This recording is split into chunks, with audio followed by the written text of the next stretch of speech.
want to put up for you guys as in terms of the tip of the week. What's in black in here are some of the old tips of the week. So those are some of the old ones that you can find on some of the different recordings that we've done in the past that are out there available for you. But what I want to focus on tonight is the tip of the week that we call the Wild, Wild West. And I'll just ask the question, how many of you guys have already been investing in real estate? Just curious. Okay, a couple of you guys. Can somebody, have you guys been investing with other investors, or have you had a lot of time or any time to work with or meet other investors along the way? Okay, some of you guys, okay, a couple of you guys. How have those interactions been? Always positive, right? No. How about you guys? There's a lot of egos. Oh my gosh. I got to tell a small story. This is just talking about the ego. So a friend of mine put a post out there, and she said, this is how millionaires look, right? And it showed a picture of Mark Zuckerberg, who owns and created Facebook, and he's like in board shorts and flip flops, just casual as can be, right? And then on the other side of the thing, it said the real estate wholesaler.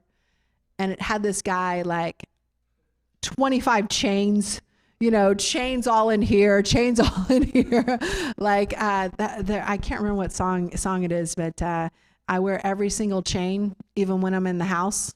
I don't know. I can't remember who sings that. Kendrick, that's who sing that? Kendrick Lamar. I'm a Gen Xer, so you can forgive me if I mix those up, right? But I wear every single chain. So here's this guy who's like done like 3 wholesale deals, right? He's got his all, and then here's a real millionaire who's like has his board shorts on. So I thought that was really hysterical. But the question is like, how have those transactions gone? So when we talk about real estate is what I would call the wild, wild west in terms of ethics, okay?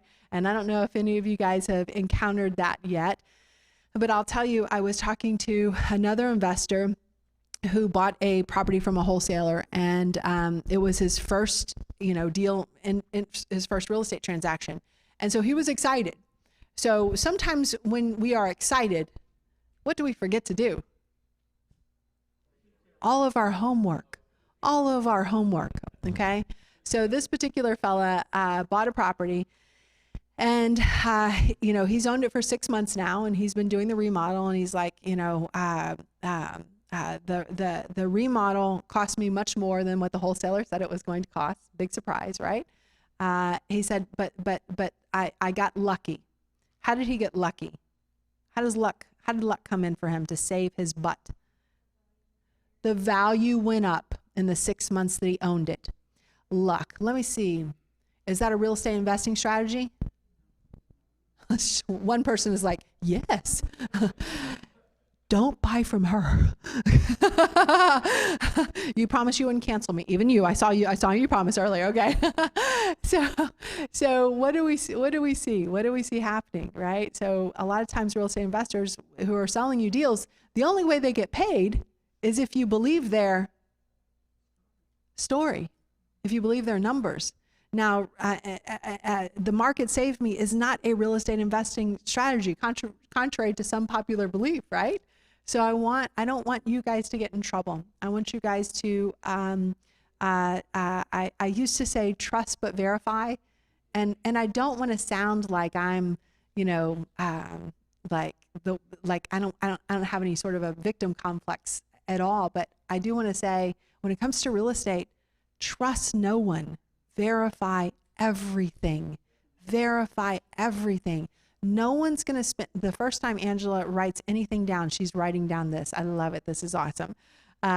So I want all of you guys to play it safe out there.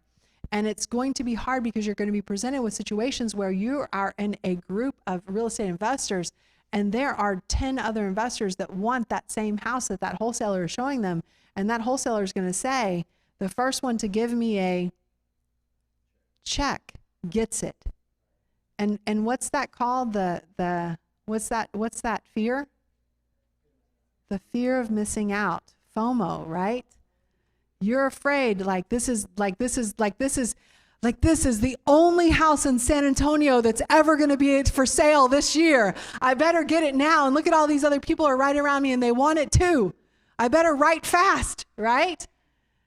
Is that going to put you in a position to win? Probably not. And is the market going to always save you? No.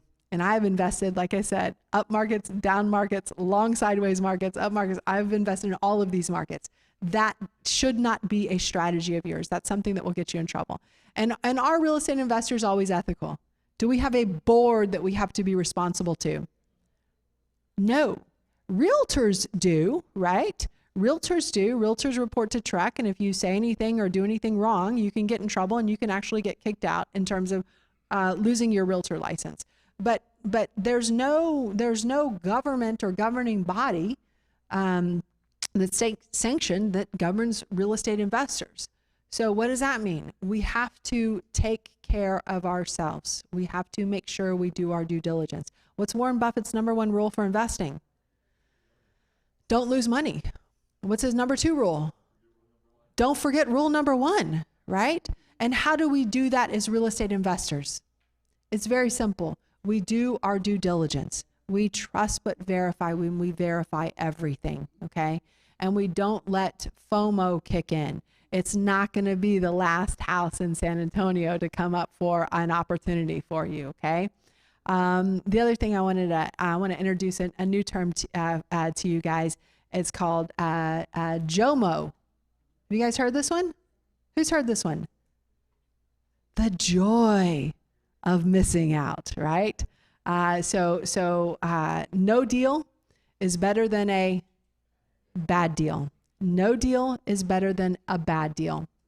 So that's some of the philosophy that I want you guys to live by, and really to understand that real estate investing, there are as many opportunities to make money as there are opportunities to lose money. So you guys have to be out there looking out for yourselves. And do I expect you guys all to be an island out there and figure it all out yourself? I just told you to quit, right? Don't do any more minimum wage activities. So what are you going to do? You're going to bring in other experts, right? And what kind of experts are you going to bring in? Real estate investors? How about experts who don't have a conflict of interest?